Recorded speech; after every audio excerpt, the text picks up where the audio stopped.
I'd love to get your perspective on just how you approach, instilling a culture and scaling an organization and focusing on the right things, I guess, is what I'm curious about. There's so much to that. And there's been, I've probably, every year, like, you get these different inflection points and you learn stuff and you forget stuff. But, I made so many mistakes. And here's the thing too, you got to understand, if you're growing a company and you have 1 employee, 5 employees, 10 employees, there's going to be a lot of growing pains. There's going to be customer defects. It's the whole journey is pretty wild, to say the least. And that's why you see so many people fail and they never make it past X amount of years, and you hear all these crazy stats. Probably early on, I'll just go through some of the things we really messed up on. We were extremely scared to, like, overpay for team members, right? Like, we're going to have the money, and you're starting this group, so you're like, you don't know what you can pay. It probably took us too long to get, like, a really good benefits package with healthcare and all that stuff, because it seems like this big, scary unknown, right? And it was great to get through a lot of that stuff and systematize a lot of that up. One area that we did really well in is we have something called a Golden Ticket Club. And so we actually allow our team members that have been with the organization for longer than 2 years to actually invest into the deals dollar for dollar directly when a new deal comes up. And we don't offer a 401k. And, we've had a few folks ask about it, but I know that we smoke a 401k. It's not even close. 100%. With what we offer. And there's literally when I say there's no fees, they're making, the same exact return for the money that I put in as they would. That's what it is. It's dollar for dollar. And so that's gone really well, and we've gotten a lot of buy-in. And it's interesting to see, and I always pick on the folks on the team when we're going through, if we're looking at pricing or we're looking at this or whatever, we're on a executive team call looking at something.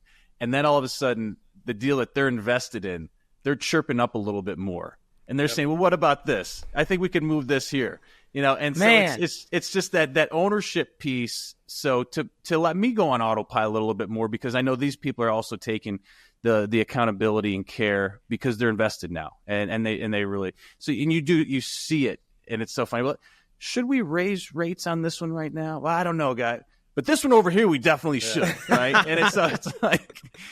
So you start to see that. So that's pretty cool. So I think we've done really well on that, and it helps to just for folks, if maybe they don't have the position that they are looking to get within the organization today, they see the growth and they see that we're constantly expanding. And that's the other thing too, is when you're growing a team like a management company, if you're buying and selling deals all the time, that also makes it challenging. So the folks here are able to see constant, stable growth of the portfolio, their own investments, and then their own trajectory in their career. So that did not happen overnight, and that was challenging, but I think we've done some really good things as well.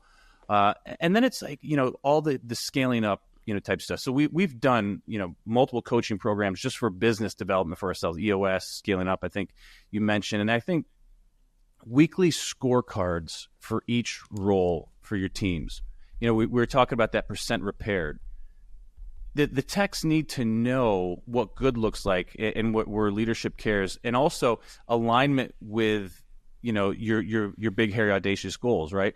We want to create an enduring organization with great service and quality homes. Right? And it's this Chick-fil-A type model, ultimately, because I just, when I look at business and I look at Chick-fil-A, that's where I want to be in 50 years. Line around the corner. Yes, ma'am. Yes, sir. Yes. Thank you. You have the right people on the team. They're polite. They're treating folks right. They're clean environments, and people want them, and they get a good price. It's like $12 for a chicken sandwich meal. That's not too shabby. Yep. I'm happy to pay it because I'm getting the value in return, right?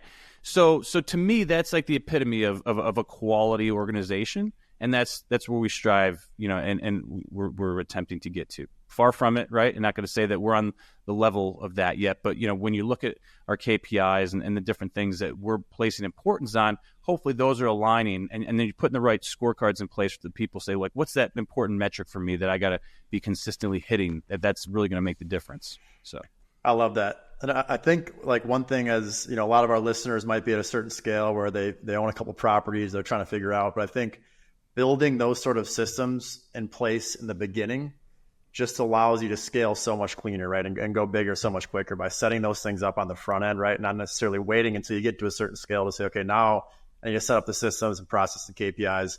I think it's something you should start with right from the beginning, right? And set these things up and know that you're going to grow into it. It's easy. It's easier said than done. One of the things that I struggled with was belief and trust in people, because you might hire a bad team member and have a bad experience.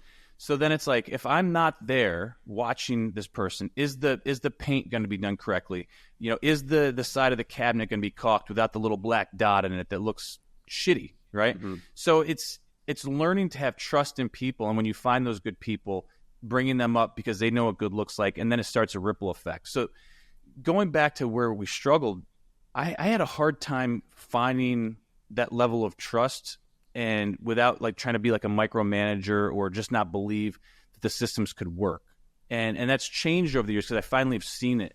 But there's something that if you're going through it, if you're out there listening right now and you're like, I got team members, I just don't, I don't believe it's getting done correctly, or it's possible, but it takes time.